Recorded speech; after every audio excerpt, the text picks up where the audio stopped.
이번 아시안컵 최대 라이벌은 한국인 줄 알았는데 사실 아니었다. 진짜 위험 인물은 따로 있었다. 한국도 바로 이들을 주의해야 할 것이다.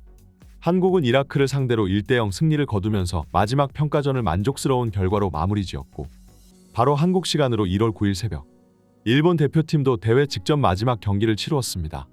이들의 상대는 바로 요르단으로 아시안컵에서 한국과도 같은 조별리그에 속해 있는 팀이었는데요.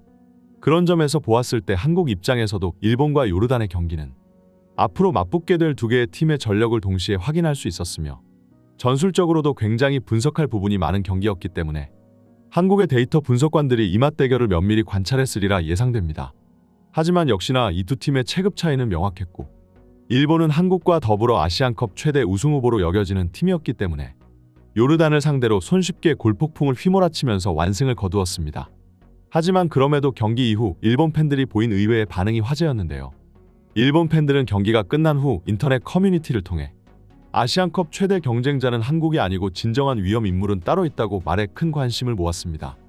왜 일본이 완승을 거둔 이후에도 불만스러운 목소리를 냈으며, 김민재와 손흥민, 황희찬과 이강인이 포진한 한국이 우승 후보가 아니면 그 누가 경쟁자라고 여기고 있는 것인지 지금부터 풋볼 랭킹과 함께 알아보겠습니다. 비록 아직 대회는 시작도 하지 않았지만 이번 대한민국 대표팀의 전지훈련과 마지막 평가전은 팬들에게 있어 충분한 관심사였습니다. 일각에서는 중동의 왕족들이 한국 스타 선수들을 위해 극진한 대접을 펼치며 롤스로이스까지 선물해줬다고도 하고, 이강인의 소속팀인 파리 생제르맹의 구단주가 카타르의 국왕이라는 점, 아랍에미레이트의 왕족인 맨시티의 구단주 만수르가 항상 손흥민 영입을 바래왔다는 점, 그리고 지난 여름 사우디가 손흥민을 중동 리그로 데려오기 위해 수백억의 계약금을 제시했다는 점도 생각해보면 중동 왕족들의 한국 선수 편에는 충분히 있을 법한 일이라고 여겨질 수 있는데요. 하지만 모든 중동 국가들이 한국에게 우호적인 것만은 아니었나 봅니다. 한국 팬들은 지난 1월 6일 분노할 수밖에 없었던 경기를 목도했는데요. 그것이 바로 이라크와의 친선전이었습니다. 이라크는 아시안컵 16강에서 재대결이 유력한 상대이기 때문에 클린스만 입장에서도 한국에 풀 전력을 내보내는 것을 꺼려했고, 결국은 2군에 가까운 1.5군으로 선발 라인업을 구성했는데요.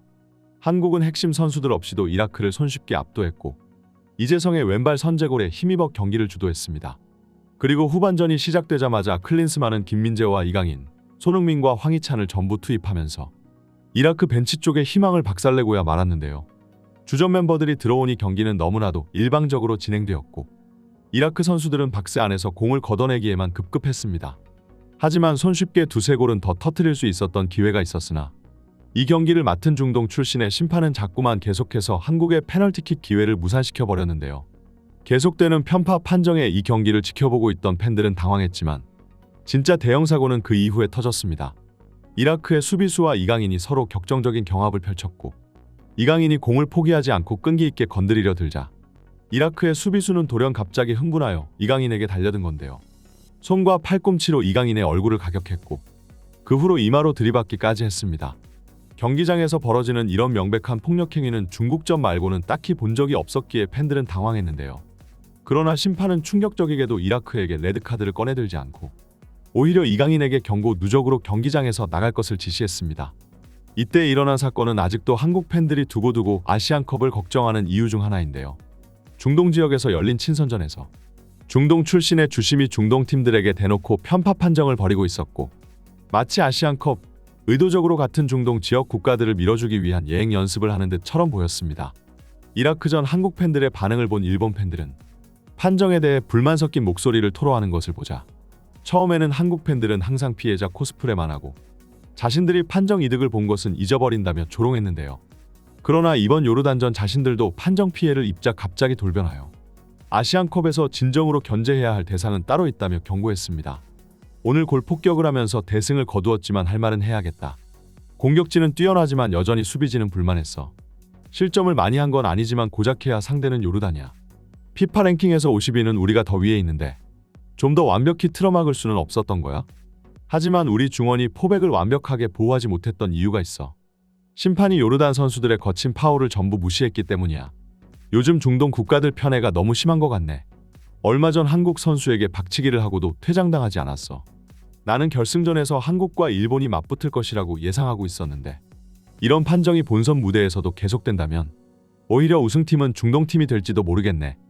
하루빨리 중동 국가들 간의 짜고 치는 행태들을 막아야 해. 앞으로 일어나는 손해를 사전에 방지하기 위해 협회는 이런 판정 논란에 공식 성명서를 내며 적극적으로 대처할 필요가 있어. 결국 한국과 일본 팬들이 공통적으로 논의하는 문제는 본선 무대에서 우리 선수들이 판정 피해를 입는 것을 미연에 방지해야만 하고 축구협회가 직접 나서 선수들을 보호해야 한다고 여기는 중인데요. 사실 이 두 국가의 팬들은 자국 협회에 대한 불신이 이미 밑바닥까지 추락한 지 오래라. 계속해서 국가대표 선수들이 경기장에서 얻어맞고 다닌다면 비난의 여론은 더욱 거세지리라고 예상됩니다. 이처럼 최근 아시안컵을 앞두고도 여전히 걱정거리가 많은 팬들이지만 그래도 태극전사들이 아시안컵을 향해 달려가고 있는 와중 우리의 손흥민 선수에게 다시 한번 좋은 소식이 찾아왔는데요. 사실 손흥민 선수는 현재 국가대표팀에 전력으로 집중하고 있지만 그럼에도 불구하고 원 소속팀인 토트넘이 여간 걱정스러운 것이 아닐 겁니다. 요리스가 떠나면서 챔피언스 리그 결승 멤버였던 선수들 중 오직 손흥민 한 명만 남게 되었고 이제는 최고 베테랑 선수로서 주장 완장까지 달며 강력한 정신적 지주 역할을 하고 있습니다. 사실상 팀의 마청이라고 볼 수 있었기 때문에 많은 선수들이 그를 따랐고 손흥민 본인도 이번 시즌만큼 훈련장에서 미소가 밝았던 적이 없어 보였는데요. 그러나 포스테코글루 감독이 이번 시즌 팀을 훌륭하게 이끌고 있지만 여전히 토트넘은 손흥민 의존증에서 벗어나지 못했고 그런 점에 보았을 때 이 아시안컵 기간 팀 내 최고의 스트라이커를 잃어버린 토트넘은 앞으로 한 달간 시즌 최대의 고비가 찾아오리라고 예상되고 있습니다. 심지어 최근 이루어진 FA컵 32강 대진 결과에서 맨시티랑 맞붙게 되었으니 이보다 더 운이 안 좋을 수가 없었는데요. 물론 몇몇 토트넘 팬들은 엄청난 자신감에 차 있기는 합니다. 왜냐하면 맨시티의 토트넘 스타디움 원정 기록은 최악에 가깝고 2018년 이후 5년 가까이 아직도 단 한 번도 승리를 거둬본 적이 없기 때문인데요. 하지만 명심해야 할 점은 항상 아래에 깔려 있었던 토트넘이 맨시티를 상대로 예측을 뒤엎는 결과를 만들어낼 수 있었던 이유는 바로 빅클럽 킬러 손흥민이라는 존재 덕분이었고 이제 손흥민이 빠지게 된 토트넘은 아무리 자신들의 홈이라도 승리를 장담할 수 없을 겁니다. 하지만 포스테코글루 감독이 부임하자 토트넘의 보드진들은 완전히 다른 사람이라도 된 듯 이제는 돈을 아끼지 않고 더욱 스쿼드 보강에 더욱 적극적으로 임하고 있는 모습인데요. 이번 시즌 독일의 공격수 티모 베르너의 임대 영입을 사실상 확정지었으며 결정력에서는 의문점이 많지만 뛰어난 스피드와 오프더볼 움직임으로 손흥민을 위한 미끼 역할을 훌륭히 수행해낼 수 있는 능력을 가진 선수입니다. 그리고 토트넘은 이미 한 명 영입한 것도 놀라운데 여기서 추가 영입까지 시도하는 중인데요.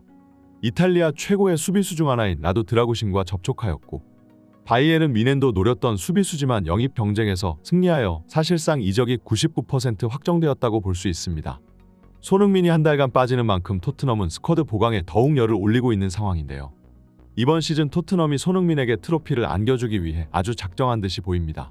손흥민이 아시안컵 일정을 끝마치고 소속팀으로 복귀했을 때 여전히 토트넘은 선두권 우승 경쟁을 이어나가고 있을 것만 같네요. 오늘의 소식은 여기까지입니다.